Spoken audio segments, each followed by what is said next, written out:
Bau disinfektan yang menyengat, seolah mencekik leherku. Di lorong rumah sakit yang dingin dan steril ini, detak jam dinding terdengar seperti palu godam yang menghantam sisa-sisa harapanku. Di balik pintu kaca unit perawatan intensif itu, Sucing, wanita yang menjadi satu-satunya alasan aku bertahan hidup di dunia yang kejam ini, sedang berjuang melawan maut. Alat pacu jantung berbunyi ritmis.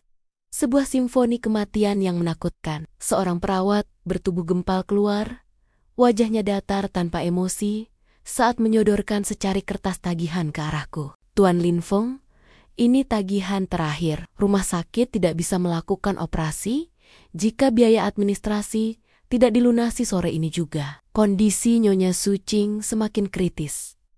Aku menatap kertas itu. Angka-angka di sana berderet, mengejek kemiskinan yang membelitku selama 3 tahun terakhir. 500 juta rupiah. Bagi orang-orang yang lalu lalang dengan pakaian perlente di lobi depan, jumlah itu mungkin hanya setara dengan harga sebuah mobil mainan atau tas tangan istri mereka. Namun bagiku, saat ini, 500 juta rupiah adalah dinding beton tebal yang memisahkan istriku dari kehidupannya. Saya akan usahakan, suster. Tolong jangan hentikan perawatannya. Suaraku parau, terdengar menyedihkan, bahkan di telingaku sendiri. Belum sempat perawat itu menjawab, sebuah tamparan keras mendarat di pipi kiriku. Plak, rasa panas menjalar seketika. Namun tidak seperih rasa malu yang merambat ke ulu hati. Mertuaku, Nyonya Wang, berdiri dengan dada naik turun. Matanya yang tajam memancarkan kebencian murni, seolah sedang menatap seekor kecoa yang mengotori lantai marmer mahalnya. Dasar sampah tidak berguna, teriak wanita paruh baya itu. Suaranya melengking, memecah keheningan lorong VIP. Lihat apa yang kau lakukan pada putriku. 3 tahun Sucing menikah denganmu. Apa yang dia dapatkan? Hanya penderitaan. Kau bahkan tidak becus mencari uang untuk menyelamatkan nyawanya. Aku menundukkan kepala, mengepalkan tangan di sisi tubuh. Kuku-kuku jari menancap ke telapak tangan hingga berdarah. Aku tidak bisa membantah. Dalam pandangan dunia, aku memang hanyalah Lin Feng, menantu benalu yang kerjanya serabutan dan dituduh gila judi, sebuah fitnah keji yang ironisnya disebarkan oleh keluarga ini sendiri. Ibu, aku berjanji akan mendapatkan uangnya. Berjanji? Janjimu tidak laku di sini, potong Nyonya Wang kasar. Minggir. Tiba-tiba, suara langkah sepatu kulit yang tegas terdengar mendekat. Aroma parfum mahal maskulin menyeruak, menenggelamkan bau obat-obatan. Seorang pria muda dengan setelan jas abu-abu perak buatan Italia melangkah dengan percaya diri. Tuan muda Zhao, pewaris tunggal grup Zhao yang sudah lama mengincar Sucing, bahkan setelah istriku menikah. Senyum tipis yang meremehkan terukir di wajah tampannya saat dia berhenti tepat di hadapanku. Tanpa membuang waktu, pria itu merogoh saku jasnya, mengeluarkan buku cek dan pena emas. Tante Wang, jangan terlalu keras pada Lin Feng. Anjing liar memang tidak tahu cara mencari makan selain mengais sampah, ucap Zhao dengan nada halus yang berbisa. Dia menuliskan nominal di atas lembar cek itu dengan gerakan flamboyan, lalu merobeknya dan mengibaskannya di depan wajahku. 1 miliar rupiah, kata Zhao santai. Cukup untuk operasi Sucing dan biaya pemulihannya di Swiss. Tapi, ada satu syarat. Aku menatap mata licik itu. Apa syaratnya? Tanda tangani surat cerai ini sekarang juga. Zhao menyodorkan dokumen lain yang entah sejak kapan sudah disiapkannya. Biarkan Sucing menikah denganku, aku bisa menjamin nyawanya. Sedangkan kau hanya akan membawanya ke liang lahat. Nyonya Wang langsung menyambar cek itu dengan mata berbinar rakus. Lin Feng, tunggu apa lagi? Tanda tangan, jangan egois. Kalau kau memang mencintai Sucing, lepaskan dia agar bisa hidup bahagia dengan tuan muda Zhao. Duniaku terasa berputar. 1 miliar rupiah. Nyawa istriku ditukar dengan harga diriku sebagai seorang suami. Logika mengatakan, aku harus menerimanya demi Sucing. Tapi hatiku Insting purbaku yang telah lama tertidur berteriak menolak. Aku tahu Zhao, pria ini tidak mencintai Sucing. Dia hanya ingin memilikinya sebagai trofi kemenangan. Aku menarik napas panjang, menatap Nyonya Wang, lalu beralih menatap Zhao. Perlahan, aku menepis tangan Zhao yang memegang dokumen cerai. Simpan uangmu, ucapku dingin. Nada suaraku berubah. Tidak ada lagi getaran ketakutan di sana. Zhao tertawa terbahak-bahak. Kau menolak? Kau mau istrimu mati? Kau punya apa? Hah? Ginjalmu pun tak akan laku, dijual seharga 500 juta. Beri aku waktu 2 jam. Potongku tajam. Tatapanku menusuk langsung ke manik mata Zhao, membuat tawa pria itu terhenti seketika. Ada aura membunuh yang tanpa sadar bocor dari celah jiwaku yang retak. 2 jam lagi, aku akan kembali ke sini. Aku akan membawa uang tunai untuk operasi Sucing. Bukan 1 miliar, tapi 10 kali lipat dari itu. Jika perlu, 2 jam. Nyonya Wang mendengus jijik. Kau mau merampok bank? Jangan mimpi. Jika dalam 2 jam aku tidak kembali dengan uang itu, aku akan menceraikan Sucing dan menyerahkan nyawaku padamu. Jauh. Tapi jika aku berhasil, aku melangkah maju, mempersempit jarak hingga wajah kami hanya berjarak beberapa sentimeter. Kau harus berlutut dan minta maaf pada istriku karena telah menghinanya. Tanpa menunggu jawaban, aku membalikkan badan. Langkahku panjang dan mantap, meninggalkan lorong rumah sakit itu. Di belakangku, terdengar makian Nyonya Wang yang menyebutku gila.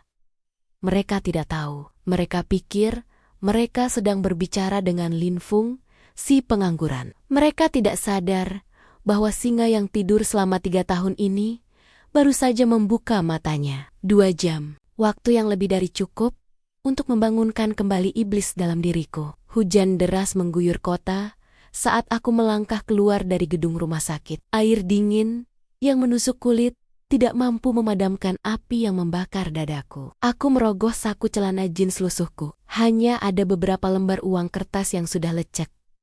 Totalnya 100.000 rupiah. Sisa uang belanja yang kusembunyikan diam-diam. 100.000 rupiah untuk mendapatkan 500 juta dalam 2 jam. Matematika orang waras akan mengatakan itu mustahil. Tapi dunia yang akan kumasuki sekarang tidak mengenal logika orang waras. Aku menyusuri gang-gang sempit di distrik lampu merah, tempat di mana hukum tidak berlaku dan kegelapan menjadi sahabat setia. Tujuanku adalah sebuah bangunan tua dengan pintu besi berkarat di ujung gang buntu. Tidak ada papan nama, hanya lampu neon merah yang berkedip-kedip sekarat. Sarang tikus. Begitu orang-orang jalanan menyebut tempat ini. Kasino kelas teri, tempat para buruh kasar, preman rendahan, dan pecandu judi menghabiskan sisa hidup mereka. Seorang penjaga bertubuh raksasa dengan tato naga di leher menghadang pintu. Dia menatapku dari ujung kaki ke ujung kepala, lalu menyeringai meremehkan. Mau masuk, bos? Tiket masuk 50.000. Aku menyerahkan selembar uang 50.000 tanpa bicara. Separuh modalku hilang, bahkan sebelum aku menyentuh meja judi. Pria itu menyingkir, membiarkanku masuk ke dalam perut bangunan yang penuh asap rokok dan bau keringat. Suara riuh rendah langsung menyambutku. Teriakan putus asa, umpatan kasar, dan bunyi dadu yang beradu di dalam mangkuk keramik menciptakan kakofoni yang akrab namun menyakitkan. Tubuhku bereaksi. Tanganku mulai gemetar hebat, keringat dingin mengucur di pelipis. Ini adalah trauma. 3 tahun lalu, aku bersumpah di depan makam ibuku untuk tidak pernah menyentuh kartu atau dadu lagi. Sumpah itu kubuat setelah insiden yang memaksaku menghapus identitasku dan hidup sebagai anjing kurap bernama Lin Fung. Tapi malam ini, demi Sucing, aku harus melanggar sumpah itu. Aku harus menjilat ludahku sendiri. Aku menyeret langkah menuju sebuah meja dadu sikbeo di sudut ruangan. Meja itu dikerumuni oleh pria bermata merah yang sudah kehilangan akal sehat. Sang bandar, seorang pria kurus dengan bekas luka bakar di pipi, sedang mengocok tabung dadu dengan gerakan provokatif. Pasang, pasang, jangan ragu. Kaya mendadak, atau miskin selamanya? Tentukan nasibmu sekarang, teriak bandar itu. Aku menyelinap di antara kerumunan. Dengan tangan yang masih sedikit gemetar, aku meletakkan sisa uang 50.000 rupiahku di atas meja. Beberapa orang menoleh. Tawa meledak seketika. "Hei, lihat, ada gembel mau main?" Ejek seorang pria gemuk di sampingku. 50.000 nak. Itu bahkan tak cukup buat beli rokok di sini. Pulanglah. Mimi susu ibumu. Mending uangnya buat beli nasi bungkus, Bung. Timpal yang lain. Wajah bandar itu juga tampak jijik. Ini meja minimal taruhan. Bukan tempat sedekah. Tapi ya sudahlah. Uang tetap uang. Pasang taruhanmu. Aku mengabaikan mereka. Aku memejamkan mata, menarik napas dalam-dalam, mencoba menenangkan detak jantung yang memburu. Fokus, Linfung. Lupakan rasa takut, lupakan trauma. Jadilah air, jadilah angin. Perlahan, suara bising di sekitarku mulai meredup. Teriakan orang-orang menjauh. Yang tersisa hanyalah suara klik-klik-klik dari 3 buah dadu yang berputar di dalam tabung tertutup di tangan bandar. Dunia di balik kelopak mataku berubah. Gelap gulita perlahan tergantikan oleh pola-pola suara yang berubah menjadi visual di kepalaku. Ini bukan sihir, ini adalah bakat terkutuk yang membuatku dijuluki Dewa Judi di masa lalu. Pendengaranku yang hipersensitif mampu menangkap gesekan dadu melawan dinding tabung, membedakan berat setiap sisi dadu yang berbeda, hingga memperhitungkan sudut pendaratannya. Tuk, tuk, tak, dadu berhenti. Mataku terbuka seketika. Pupil mataku menyusut. Rasa takut dan gemetar itu lenyap, tak berbekas. Digantikan oleh ketenangan yang mematikan. Aura di sekelilingku berubah drastis. Pria gemuk yang tadi mengejekku tiba-tiba mundur selangkah. Merasa bulu kuduknya meremang tanpa sebab. Aku menggeser uang 50.000 rupiah itu ke kolom angka kembar 3. 4 kurang 4 kurang 4. Sebuah taruhan dengan peluang paling kecil, tapi bayaran paling besar di meja itu. "Kau gila," desis bandar itu. "Peluang keluar angka kembar 3 itu mustahil."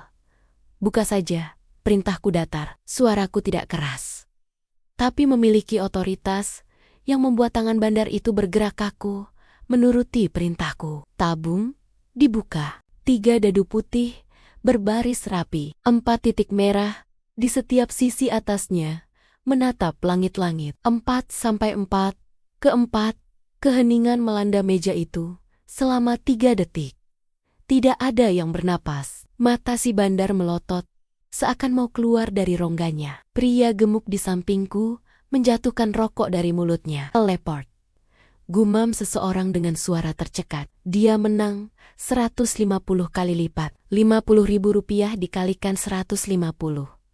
7.500.000 rupiah. Bandar itu menatapku dengan wajah pucat, lalu dengan tangan gemetar mendorong tumpukan chip ke arahku. "Lanjut," kataku dingin, tanpa menyentuh kemenangan itu. Aku mendorong seluruh tumpukan 7.500.000 itu ke tengah meja. Semuanya di angka besar. Kerumunan mulai berbisik-bisik. Nada ejekan tadi berubah menjadi ketegangan yang pekat. Mereka mulai merasakan sesuatu yang tidak beres. Gembel di hadapan mereka ini bukan sedang berjudi. Dia sedang berburu. Dan malam ini, kasino kumuh ini hanyalah hidangan pembuka sebelum aku memangsa target utamaku di Istana Naga milik keluarga Zhao. Hujan telah berhenti menyisakan genangan air kotor yang memantulkan cahaya neon kota. Aku melangkah keluar dari gang sempit itu dengan sebuah tas kresek hitam di tangan kanan. Tidak ada yang menduga bahwa kantong plastik murahan yang biasanya berisi sampah dapur itu kini memuat uang tunai sebesar 200 juta rupiah. Itu adalah hasil berburu selama 40 menit di sarang tikus. Cukup sebagai modal awal, namun masih jauh dari kata cukup untuk biaya operasi Sucing. Tujuanku selanjutnya berdiri megah di seberang jalan utama. Dragon Palace Istana Naga.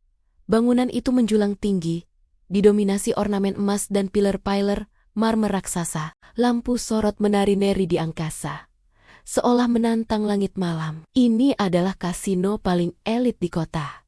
Tempat di mana uang triliunan rupiah berpindah tangan setiap malamnya. Dan juga markas besar keluarga Zhao.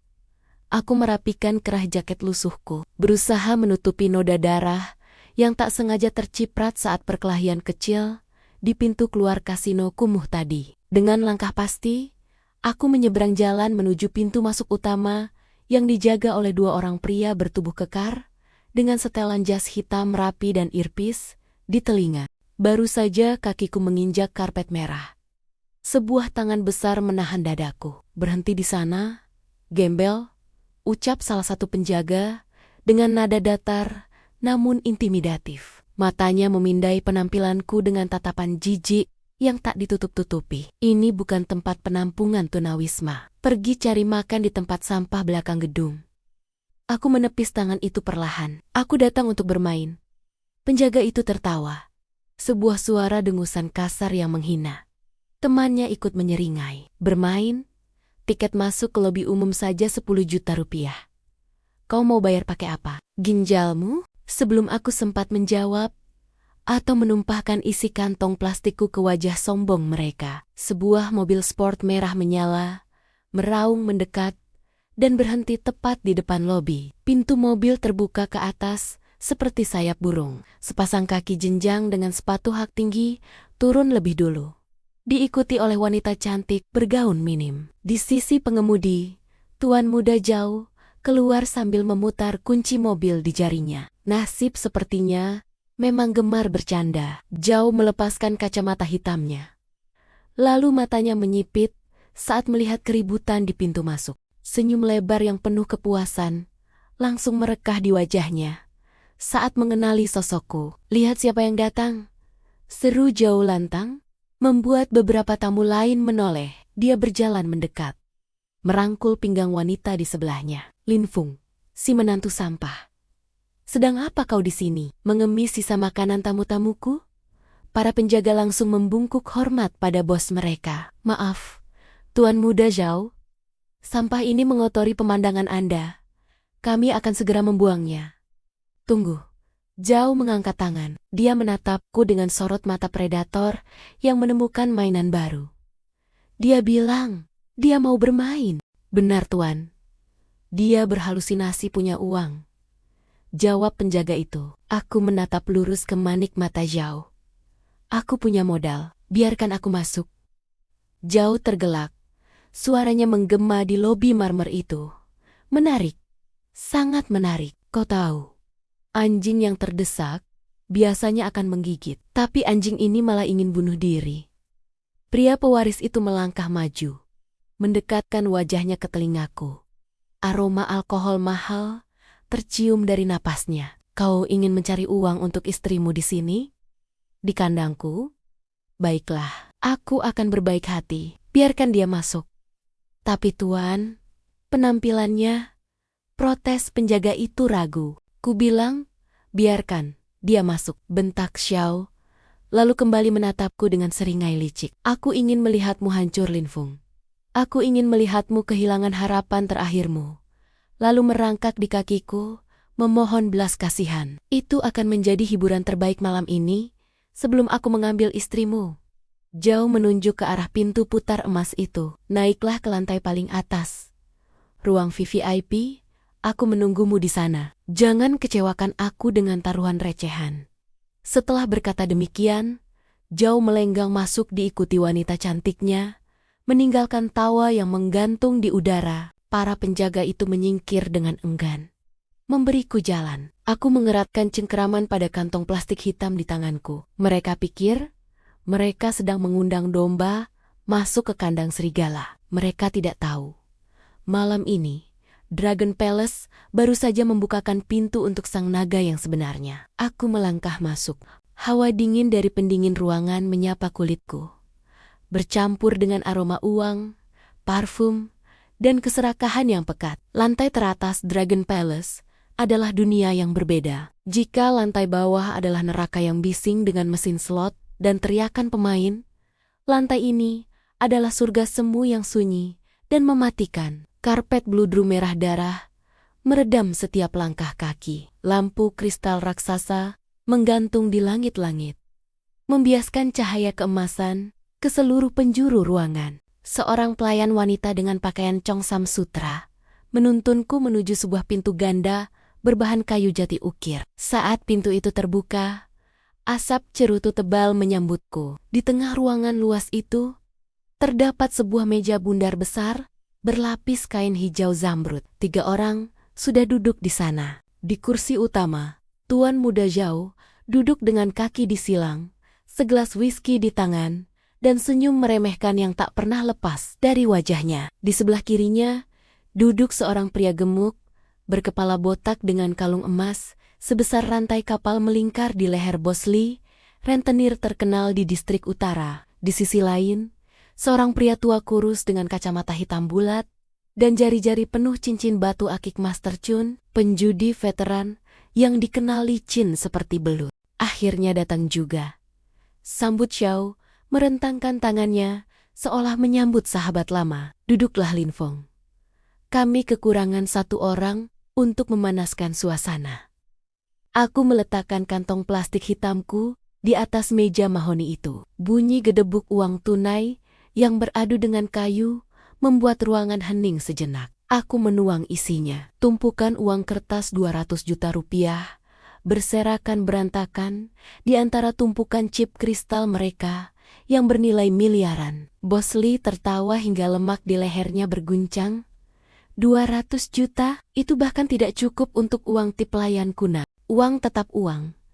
Jawabku datar sambil menarik kursi kosong di hadapan Zhao. Apakah Dragon Palace takut menerima uang receh? Master Chun terkekeh. Suara tawanya kering seperti gesekan kertas pasir. Nyali anak muda ini besar juga. Biarkan dia main, Zhao.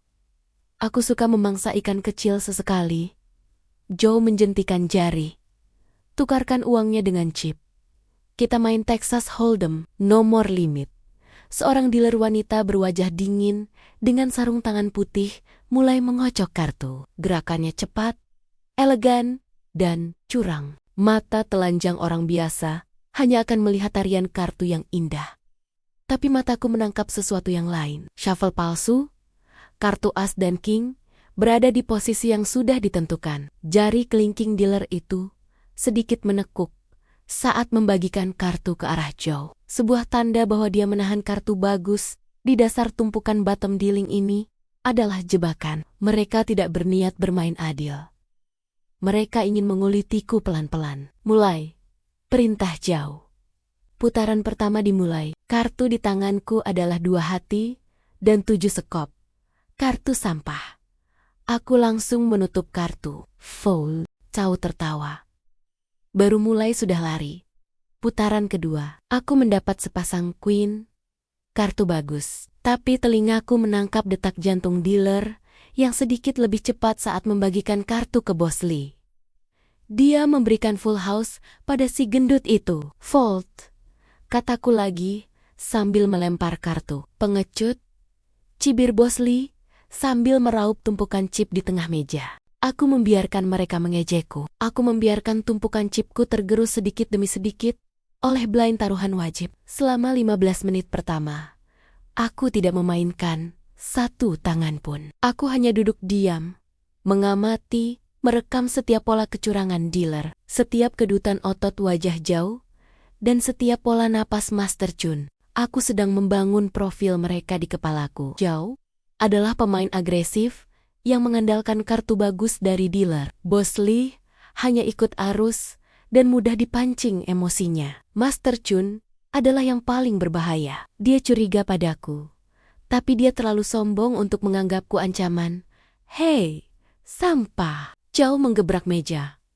Mulai tidak sabar. Kau datang ke sini cuma mau duduk dan menghabiskan AC? Kalau tidak berani main, pulang saja dan ceraikan istrimu. Tumpukan chipku kini tinggal tersisa 100 juta rupiah. Waktunya sudah tepat. Pola kecurangan mereka sudah terbaca sepenuhnya. Mereka mulai lengah karena mengira aku hanyalah amatir yang ketakutan.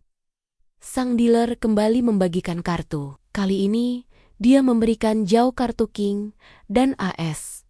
Kombinasi mematikan. Aku melirik kartuku. 10 wajik dan jack wajik. Bukan kartu terbaik. Tapi cukup untuk memulai perang. 50 juta, kataku, mendorong separuh sisa hartaku ke tengah meja. Suasana ruangan berubah seketika. Zhao menegakkan punggungnya. Matanya berbinar licik. Ikan akhirnya memakan umpan. Nah, begitu dong, seru Zhao. Aku ikut, dan aku naikkan 100 juta lagi. Bos Lee dan Master Chun menutup kartu mereka, menyadari bahwa ini adalah panggung pertunjukan antara aku dan Zhao. Mereka mundur untuk memberi jalan pada sang predator menghabisi mangsanya. 3 kartu pertama flop, dibuka di tengah meja. Queen Wajik, King Wajik, dan 2 hati.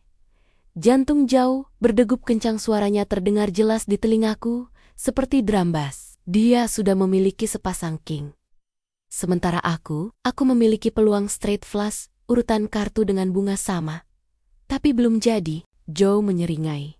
Yakin dia memegang kendali. Dia mendorong menara chip yang tinggi ke tengah. 500 juta. Kau punya uangnya tidak, Lin Feng? Aku menatap sisa chipku yang hanya 50 juta. Secara teknis, aku tidak bisa mengikuti taruhan itu. Aku sudah habis. Dia tidak punya uang lagi, Tuan Zhao, kata dealer dingin.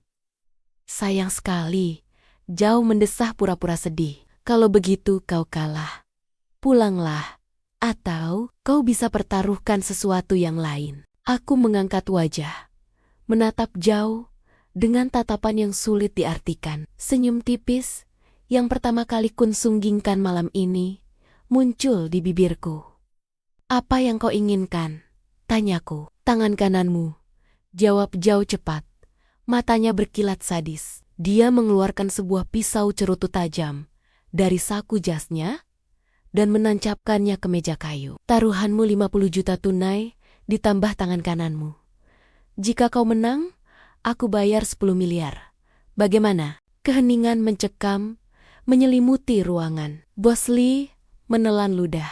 Master Chun membetulkan letak kacamata hitamnya, mulai merasakan aura yang tidak beres dari arahku. Aku menatap pisau yang berkilauan itu, lalu menatap dealer yang sedikit gemetar. Mereka pikir aku sudah masuk perangkap, padahal akulah yang baru saja menutup pintu kandang. Sepakat, kataku tenang sambil mendorong sisa chipku. Buka kartunya. Malam ini, darah akan tumpah. Entah darah dari tanganku, atau darah dari kesombongan mereka. Pisau cerutu yang menancap di meja mahoni itu berkilau dingin, memantulkan cahaya lampu kristal yang menggantung angkuh di langit-langit. Bilah tajam itu seolah sedang menanti darah. Suasana di ruang VVIP Dragon Palace mendadak menjadi sangat sunyi. Seakan oksigen tersedot habis keluar ruangan. Hanya dengung halus pendingin udara dan detak jantungku sendiri yang terdengar bagai gema dalam gua kosong. Buka kartu keempat. Perintah Tuan Muda Zhao dengan suara serak menahan kegembiraan. Matanya tak lepas dari pergelangan tangan kananku, membayangkan bagaimana rasanya memotong bagian tubuh itu sebagai trofi kemenangan. Wanita pembagi kartu itu mengangguk kaku. Jemarinya yang lentik mengambil kartu teratas dari tumpukan dengan gerakan mekanis. Keringat sebesar biji jagung mulai terlihat di pelipisnya, merusak riasan tebal yang menutupi wajah pucat itu. Dia tahu skenario ini. Dia tahu kartu apa yang harus keluar untuk memuaskan bosnya. Kartu keempat C, turn terbuka. Sekop. Tawa Zhao meledak seketika, keras dan menggila, memecahkan ketegangan seperti kaca yang dibanting ke lantai. 2 pasang, Kings dan F, teriak pewaris grup Zhao itu sambil menggebrak meja. Dia berdiri, merentangkan kedua tangannya seolah baru saja menaklukkan dunia. Lihat itu. Sampah, langit pun tidak berpihak padamu. Kau hanya punya harapan kosong dengan straight flush yang tidak akan pernah jadi. Sekarang, serahkan tanganmu. Bos Lee ikut terkekeh, menggelengkan kepala botaknya yang berkilap. Anak muda, keberanianmu patut dipuji, tapi kebodohanmu tak termaafkan. 2 pasang kartu tinggi di turn, peluangmu menang sekarang kurang dari 5%. Master Chun hanya diam. Namun tangan tuanya mulai menggatuk genggetak meja dengan gelisah. Di balik kacamata hitamnya, Mata tua itu menatapku tajam. Dia merasakan sesuatu yang aneh. Seharusnya, seorang pria yang baru saja divonis kalah akan menunjukkan reaksi panik, gemetar, atau setidaknya pucat pasi. Tapi aku tidak bergerak. Napasku tetap teratur. Detak jantungku stabil, seperti permukaan danau yang tenang. Aku menatap dealer wanita itu. Tatapanku bukan tatapan memohon, melainkan sorotan sinereks yang menelanjangi jiwanya. Aku bisa mendengar pergeseran otot di lengan bawahnya. Dia sedang mempersiapkan teknik second dealing untuk kartu terakhir. Kartu kelima yang asli ditumpukan teratas adalah 9 wajik kartu yang akan melengkapi straight flush milikku. Tapi dia berniat menyelipkan kartu kedua kartu sampah untuk memastikan kemenangan jauh. Belum selesai, suaraku memotong selebrasi prematur jauh. Nada bicaraku rendah, namun memiliki bobot yang membuat tawa pria itu terhenti di tenggorokan. Apa maksudmu belum selesai? Jauh mendengus. Kartu terakhir hanya formalitas. Kau sudah mati. Kalau kau begitu yakin aku akan kalah. Aku merogoh saku dalam jaketku, mengeluarkan sebuah benda kecil dan meletakkannya perlahan di tengah meja. Tepat di samping pisau yang menancap. Sebuah cincin. Bukan cincin emas norak atau berlian berkilau, melainkan cincin giok hitam pekat yang tampak tua dan menyerap cahaya di sekitarnya. Di permukaannya, terukir naga kecil yang melingkar, memakan ekornya sendiri. Mata Master Chun seketika membelalak lebar. Dia bahkan menurunkan kacamata hitamnya untuk memastikan penglihatannya tidak salah. Mulut pria tua itu terbuka, namun tidak ada suara yang keluar. Dia mengenali benda itu. Legenda dunia bawah tanah mengatakan bahwa siapapun yang memegang cincin itu adalah raja tak bermahkota dari segala meja judi. Aku menaikkan taruhan. Kataku datar. Tangan kananku ditambah cincin naga hitam ini. Harganya di pasar gelap tidak ternilai. Tapi bagiku, ini adalah kehormatanku. Aku menatap jauh lurus-lurus. Lawan taruhannya adalah kepemilikan penuh Dragon Palace dan seluruh aset keluarga Zhao. Detik ini juga hening. Keheningan kali ini berbeda. Jika tadi adalah keheningan ketegangan, kini adalah keheningan ketakutan murni. Kau gila, bisik Bos Lee. Wajahnya memucat.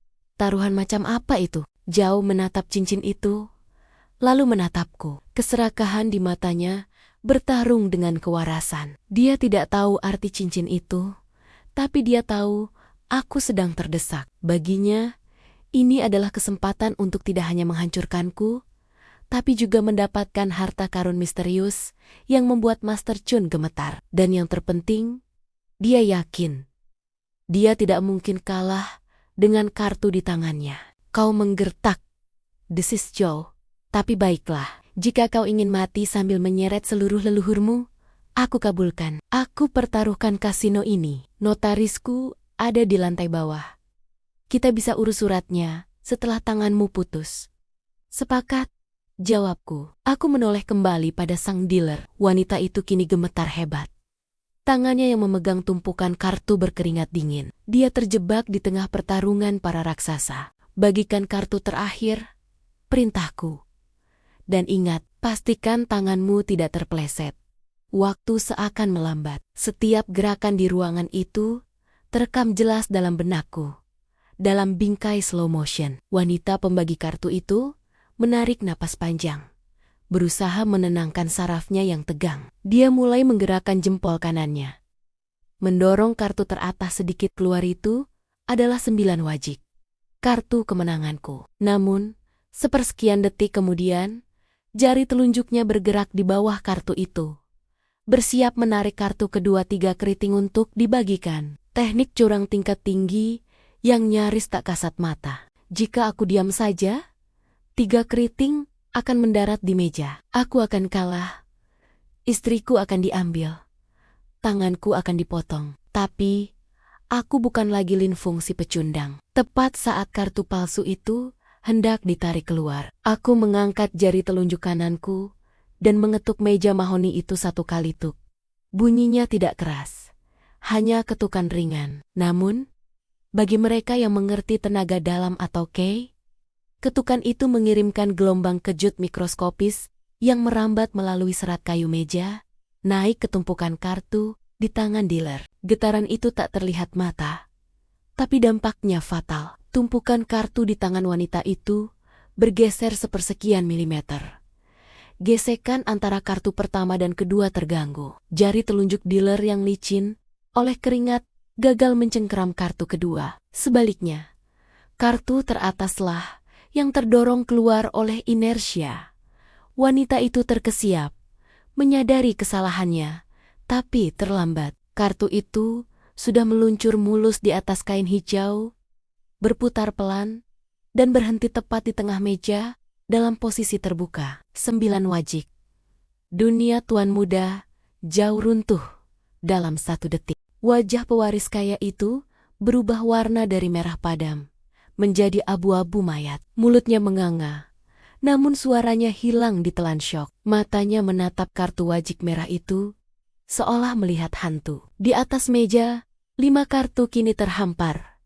Queen wajik, King wajik, 2 hati, as sekop, dan 9 wajik di tanganku. 10 wajik dan Jack wajik. 9-10, Jack, Queen, King, semuanya berdaun wajik. Straight flush, kombinasi kartu yang menghancurkan tuper milik Zhao menjadi debu tak berharga. Mustahil. Master Chun adalah yang pertama bersuara. Pria tua itu berdiri. Kakinya gemetar, hingga kursi di belakangnya terjungkal. Dia tidak menatap kartu itu, melainkan menatapku dengan horor. Dia tahu apa yang baru saja terjadi. Ketukan jari tadi, itu adalah teknik legendaris Gema Naga, yang hanya dikuasai 1 orang di dunia ini. Kau, Master Chun menunjukku dengan jari keriput yang bergetar. Kau bukan menantu sampah. Kau adalah... Aku tidak membiarkannya menyelesaikan kalimat. Aku berdiri perlahan, menatap Zhao yang masih mematung. Kau kalah, ucapku dingin. Kasino ini dan seluruh asetmu sekarang milikku. Kalimat itu membangunkan Zhao dari mimpi buruknya. Wajahnya terdistorsi oleh kemarahan yang meluap-luap. Urat-urat lehernya menonjol keluar. Curang, teriak Zhao histeris, menunjuk wajahku. Kau pasti curang. Tidak mungkin kartu itu keluar, dealer. Kau bersekongkol dengannya kan? Wanita pembagi kartu itu mundur ketakutan, menggelengkan kepala sambil menangis. Tidak, tuan. Sumpah, jangan banyak alasan. Potongku sambil mengambil cincin giok hitam dan memasangnya kembali di jari kelingkingku. Seorang pecundang sejati setidaknya harus punya harga diri untuk mengakui kekalahan. Persetan dengan harga diri. Zhao membanting gelas whiskinya ke lantai hingga pecah berantakan. Ini wilayahku. Di sini, akulah hukumnya. Penjaga, masuk, potong tangan bajingan ini, dan lemparkan mayatnya ke laut. Pintu ganda terbuka kasar. 6 orang pengawal bertubuh kekar dengan baton listrik dan pisau belati menyerbu masuk. Wajah mereka garang, siap merobek siapapun yang diperintahkan tuan mereka. Bos Lee segera bersembunyi di bawah meja. Master Chun mundur ke sudut ruangan, tahu bahwa badai darah akan segera terjadi. Zhao menyeringai gila. Kau pikir kau bisa keluar dari sini, hedap-hidap, setelah mempermalukanku? Kau pintar main kartu, Lin Fung. Tapi apakah kau bisa menahan pisau dengan lehermu? Aku menatap para pengawal yang mengepungku. Alih-alih takut, sudut bibirku justru terangkat membentuk senyuman tipis. Tanganku bergerak santai, meraih 5 lembar kartu yang tergeletak di meja kartu straight flush kemenanganku. Kau benar, Zhao, kataku pelan, memegang kartu-kartu itu di sela-sela jariku. Tekstur kertasnya terasa familiar dan nyaman. Aku memang pintar main kartu. Tapi kau lupa satu hal. Salah satu pengawal menerjang maju, mengayunkan baton listrik ke arah kepalaku. Kartu di tanganku bukan hanya alat judi. ZRASHH.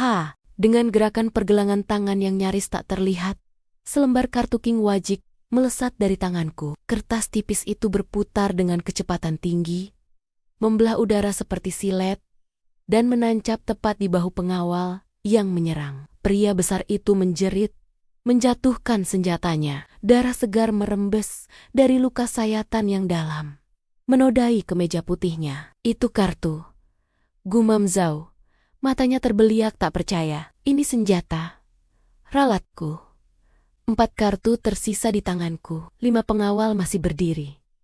Siapa lagi yang mau mencoba? Tantangku. Malam ini, Dragon Palace tidak hanya akan memiliki pemilik baru, tapi juga akan menjadi saksi kembalinya legenda yang telah lama terkubur. Sang Dewa Judi telah bangun, dan dia sedang marah. Ruangan VVIP itu berubah menjadi arena pembantaian dalam sekejap mata. Aroma cerutu mahal dan parfum berkelas kini bercampur dengan bau anyir darah yang mulai menggenang di karpet bludru. 5 pengawal tersisa tidak lagi memandangku sebagai manusia, melainkan iblis yang memegang kertas mainan. Namun, loyalitas atau lebih tepatnya ketakutan mereka pada Tuan Muda jauh memaksa tubuh-tubuh kekar itu untuk tetap bergerak maju.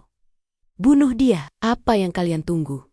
Dia hanya satu orang, Jared Chow, histeris, bersembunyi di balik sofa kulit sambil menodongkan jarinya yang gemetar. 2 pengawal menyerangku dari sisi kiri dan kanan secara bersamaan. Satu mengayunkan belati komando yang berkilau, sementara yang lain mencoba menghantamkan tongkat listrik ke arah rusukku.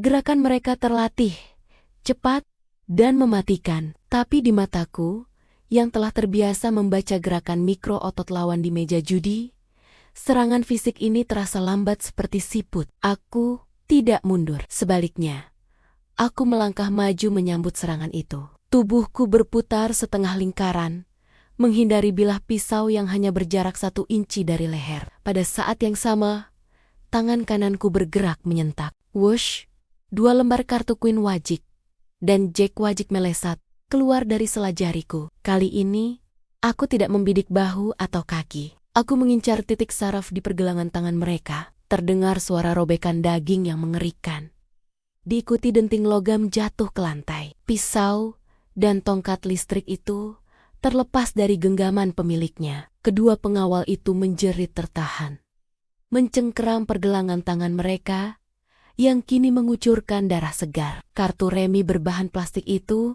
menancap dalam hingga menyentuh tulang, memutus tendon yang menggerakkan jari-jari mereka. Siapa selanjutnya? Tanyaku dingin, masih memegang 2 kartu terakhir. 3 pengawal yang tersisa membeku. Keringat dingin membasahi punggung mereka. Mereka saling berpandangan.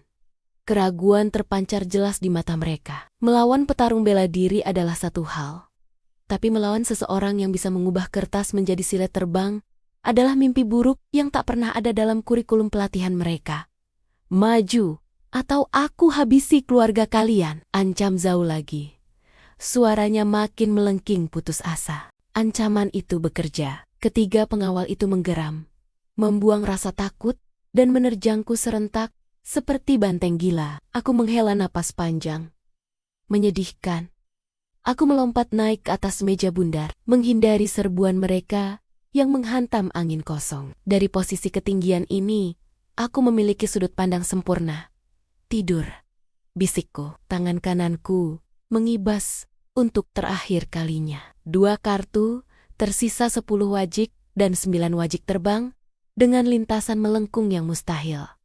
Menentang hukum fisika, kartu-kartu itu menghantam tengkuk 2 pengawal terdepan dengan sisi tumpul namun bertenaga penuh. Hantaman Kai membuat mereka pingsan seketika. Tubuh besar mereka ambruk seperti karung beras. 1 pengawal terakhir yang berdiri bingung melihat Tumante Monia tumbang, mendongak menatapku. Belum sempat dia bereaksi, tumit sepatuku sudah mendarat telak di rahangnya. Brok! Pria itu terpelanting menabrak dinding, lalu melosoh tak sadarkan diri. Dalam waktu kurang dari 1 menit, 6 pengawal terbaik Dragon Palace telah dilumpuhkan tanpa senjata api, tanpa perkelahian panjang, hanya dengan sepasang tangan dan 5 lembar kartu remi. Aku melompat turun dari meja, mendarat tanpa suara di atas karpet merah. Mataku terkunci pada satu Satania, Sosok yang masih berdiri atau, lebih tepatnya, gemetar di ruangan itu. Tuan Muda Zhao. Pewaris sombong itu mundur hingga punggungnya menabrak dinding. Kaca yang memperlihatkan pemandangan kota malam yang gemerlap. Wajahnya pucat pasi, seputih kertas. Krogansinya yang mahal kini basah oleh keringat dingin. Jejangan mendekat, cicit Zhao. Tangannya merobe-roba saku jasnya dengan panik, lalu mengeluarkan sebuah pistol revolver perak. Moncong senjata itu bergoyang-goyang liar, tidak fokus. Kau pikir mainan itu bisa menyelamatkanmu? Aku terus melangkah maju. Langkahku tenang dan berirama, seolah sedang berjalan-jalan di taman, bukan di hadapan moncong pistol. Aku bilang berhenti. Aku akan tembak. Aku benar-benar akan tembak. Tarik pelatuknya. Kalau kau berani. Tantangku kini hanya berjarak 2 meter darinya. Tapi ingat Zhao, di jarak sedekat ini, aku bisa mematahkan lehermu sebelum pelurumu menyentuh kulitku. Zhao terisak.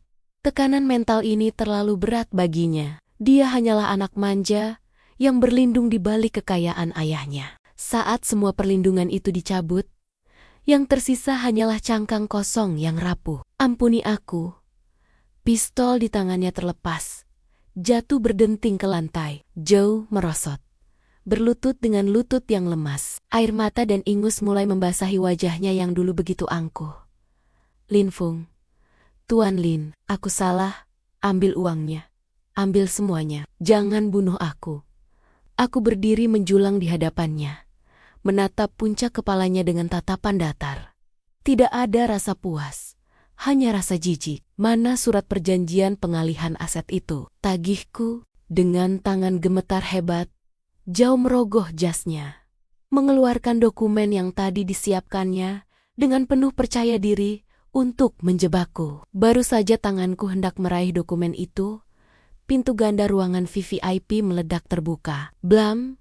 Suara ledakan pintu itu membuat Bos Li yang bersembunyi di kolong meja memekik kaget.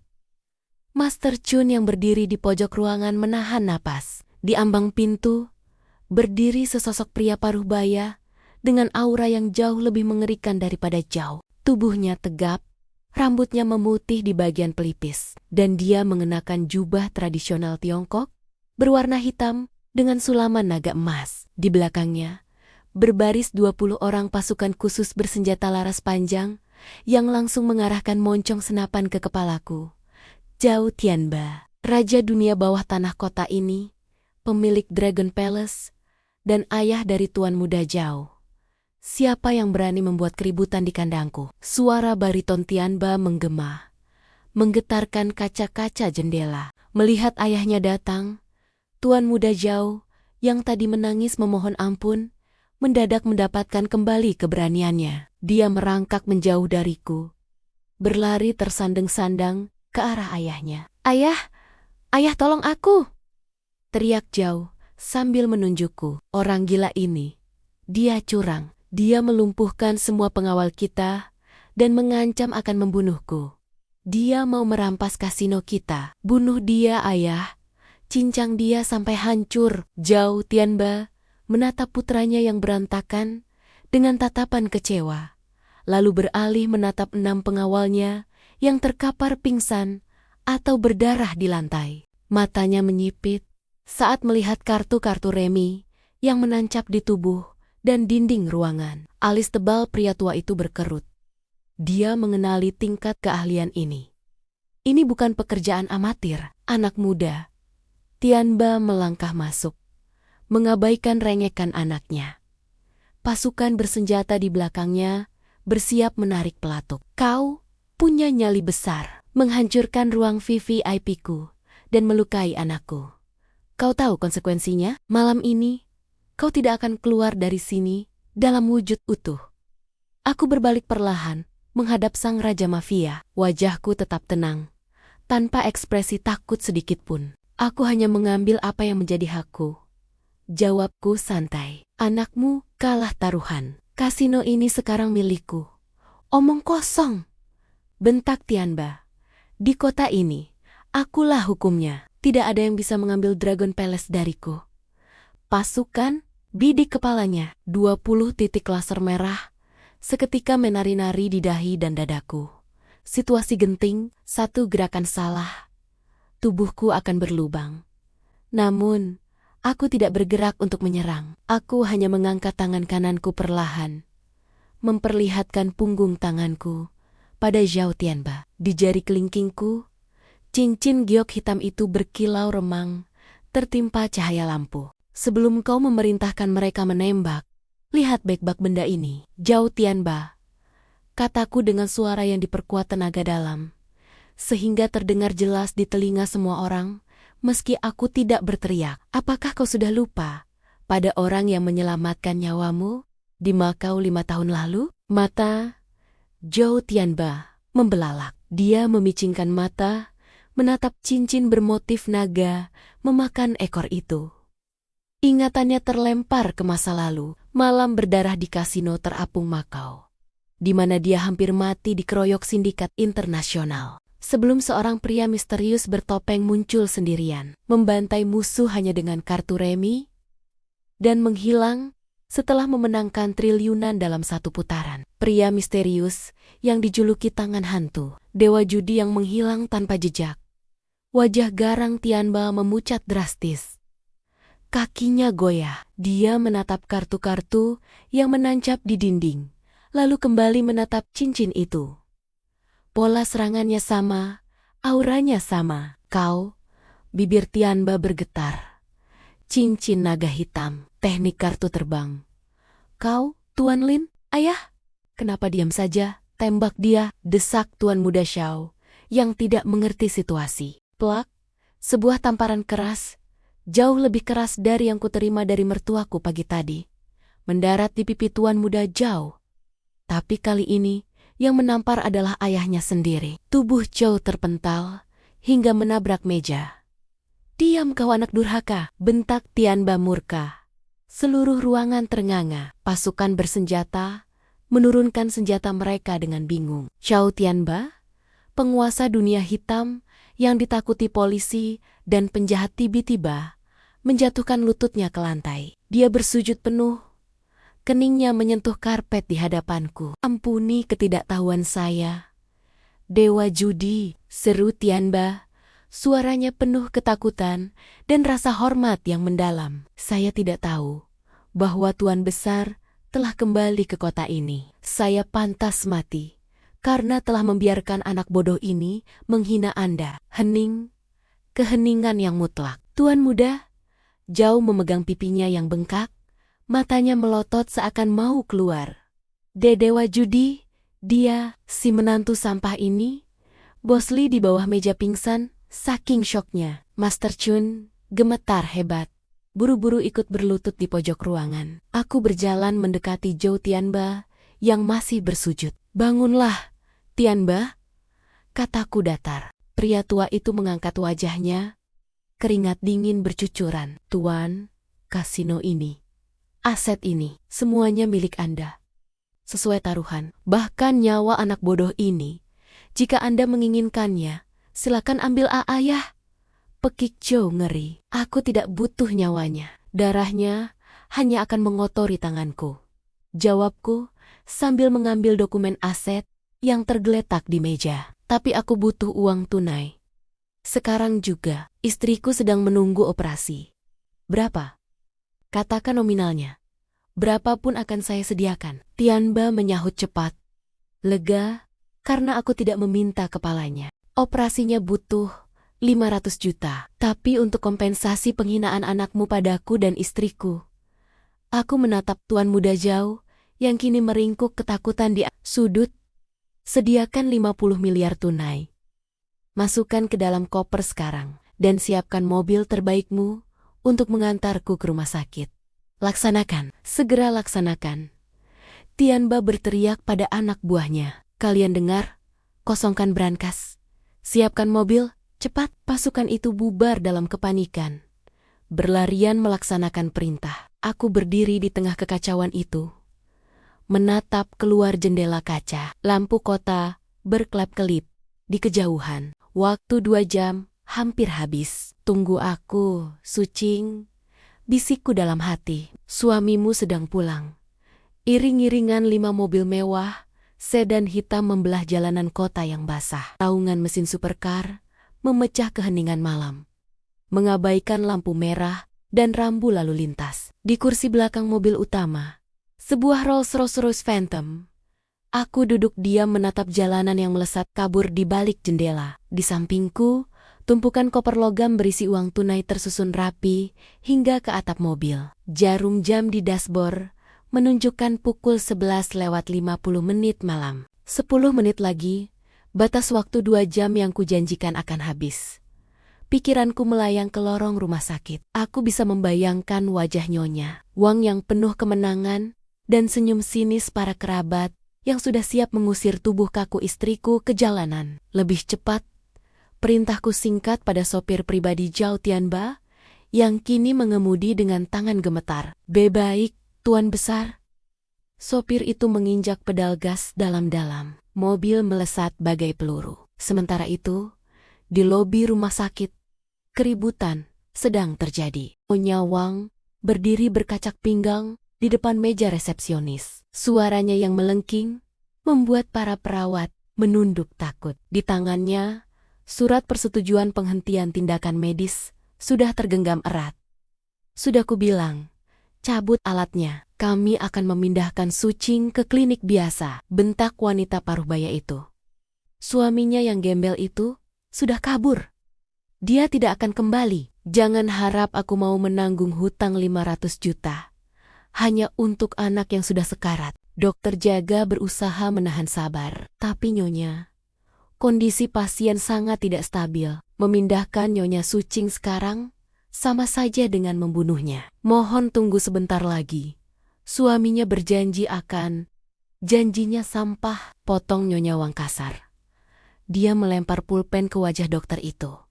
Lihat jam dinding, 2 jam sudah habis. Si pecundang Lin Fung itu pasti sedang meringkuk di kolong jembatan karena takut padaku. Tepat saat kalimat itu selesai, pintu kaca otomatis lobi rumah sakit terbuka lebar. Bukan oleh sensor gerak, melainkan karena didorong paksa oleh 2 pengawal berjas hitam yang masuk dengan langkah tegap. Di belakang mereka, belasan pria bertubuh kekar lainnya berbaris masuk, menciptakan koridor manusia yang membelah kerumunan pasien dan staf medis. Suasana lobi mendadak hening. Hawa dingin yang mengintimidasi menyapu ruangan. Nyonya Wang ternganga. Dia mengenali lambang naga emas di jas para pria itu. Itu adalah lambang Dragon Palace, organisasi paling ditakuti di kota ini. Apa yang terjadi? Kenapa orang-orang Tuan Zhao ada di sini? Gumamnya bingung. Secercah harapan muncul di mata tamaknya. Pasti Tuan Muda Zhao datang untuk menjemput Sucing dan melunasi biayanya. Benar kan? Menantuku yang kaya raya datang. Wanita tua itu merapikan rambutnya dan berlari kecil menyambut sosok yang baru saja turun dari mobil mewah di depan pintu. Tuan Muda Zhao, akhirnya Anda dah. Kalimatnya terhenti di tenggorokan. Matanya melotot seakan hendak melompat keluar dari rongganya. Kakinya terpaku di lantai ubin yang dingin. Sosok yang melangkah masuk melewati barisan pengawal itu bukanlah Tuan Muda Zhao. Itu aku, Lin Fung. Namun, bukan Lin Fung dengan jaket lusuh dan sepatu berlubang. Aku mengenakan setelan jas bespoke buatan Italia yang membalut tubuh tegapku dengan sempurna. Rambutku tersisir rapi ke belakang, memperlihatkan sorot mata tajam yang selama 3 tahun ini tertutup poni berantakan. Aura kewibawaan yang memancar dariku membuat udara di sekitarnya terasa berat. Lin Fung, Nyonya Wang tergagap, mundur selangkah. Kakao, baju apa itu? Kau mencurinya dari mana? Aku tidak menjawab. Aku bahkan tidak menatapnya. Mataku tertuju pada dokter yang berdiri mematung di meja resepsionis. Dokter, panggilku. Suaraku tenang namun bergema di seluruh lobi. Apakah istriku masih bernapas? Ya, Tuan. Tapi kami butuh biaya administrasi untuk aku menjentikan jari. 20 pengawal di belakangku maju serentak. Masing-masing membawa 2 koper logam besar berwarna perak. Dengan gerakan terkoordinasi militer, mereka meletakkan koper-koper itu di atas meja resepsionis, di lantai, bahkan menumpuknya hingga setinggi dada orang dewasa.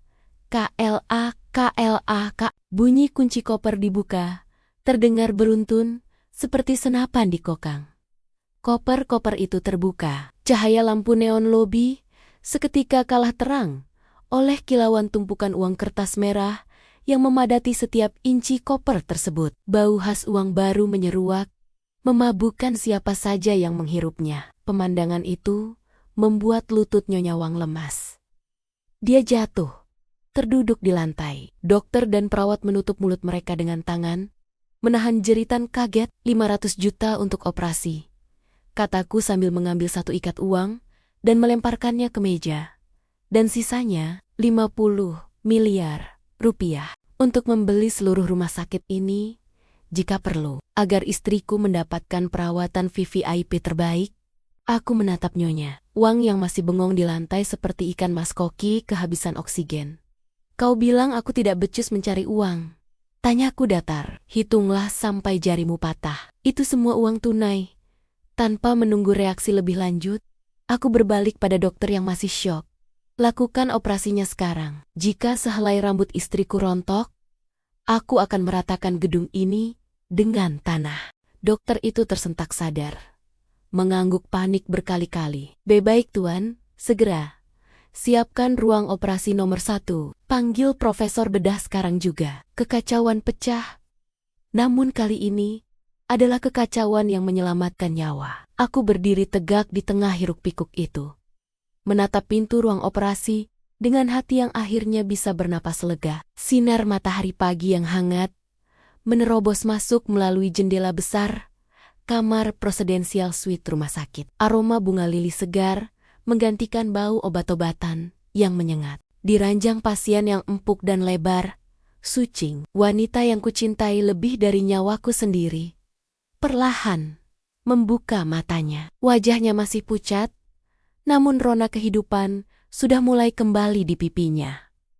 Operasi semalam berjalan sukses besar. Profesor bedah terbaik di negeri ini didatangkan langsung menggunakan helikopter pribadi Zhao Tianba hanya dalam waktu 1 jam. Linfung, suara istriku terdengar lemah, serak. Aku segera menggenggam tangannya, mencium punggung tangan yang terasa dingin itu. Aku di sini sayang, aku di sini. Sucing menatap sekeliling ruangan mewah itu dengan bingung. Televisi layar datar raksasa, sofa kulit, dan vas bunga kristal. Di mana ini? Bukankah kita tidak punya uang? Ibu bilang. Ses, aku meletakkan jari di bibirnya. Jangan pikirkan uang. Jangan pikirkan ibumu. Semuanya sudah selesai. Kau selamat. Dan kita tidak akan pernah kekurangan apapun lagi. Tiba-tiba, pintu kamar diketuk pelan. Nyonya Wang menyembulkan kepalanya. Wajah garang dan angkuhnya semalam telah lenyap tanpa bekas, digantikan oleh senyum menjilat yang memuakan. Dia membawa rantang makanan dan buah-buahan mahal. Oh, putriku sayang sudah sadar, seru wanita tua itu dengan nada dibuat-buat. Bergegas masuk. Ibu sangat khawatir padamu. Semalaman tidak bisa tidur. Lihat, ibu bawakan sup sarang burung walet kesukaanmu.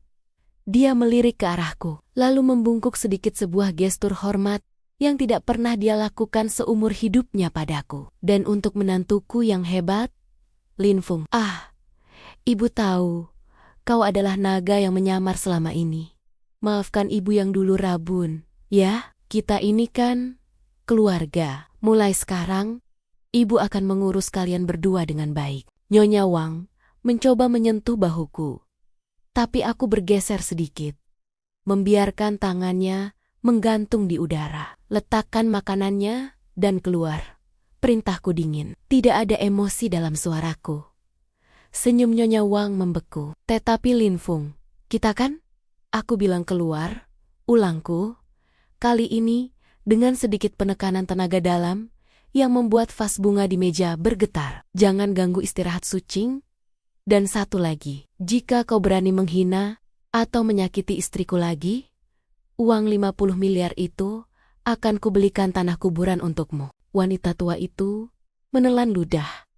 Wajahnya pucat pasi. Dia meletakkan rantang dengan tangan gemetar, lalu mundur teratur keluar kamar, tanpa berani membantah. Pintu tertutup. Sucing menatapku dengan mata terbelalak. Dia belum pernah melihat sisi diriku yang seperti ini. Dominan, kuat, berbahaya. Siapa kau sebenarnya? Lin Fung? Tanyanya lirih. Kau bukan sekadar suamiku yang pengangguran, kan? Aku tersenyum lembut, mengelus rambutnya. Nanti akan kuceritakan semuanya. Yang perlu kau tahu sekarang, tidak ada lagi yang bisa meremehkan kita. Aku menyalakan televisi untuk mengalihkan perhatian. Berita pagi sedang berlangsung.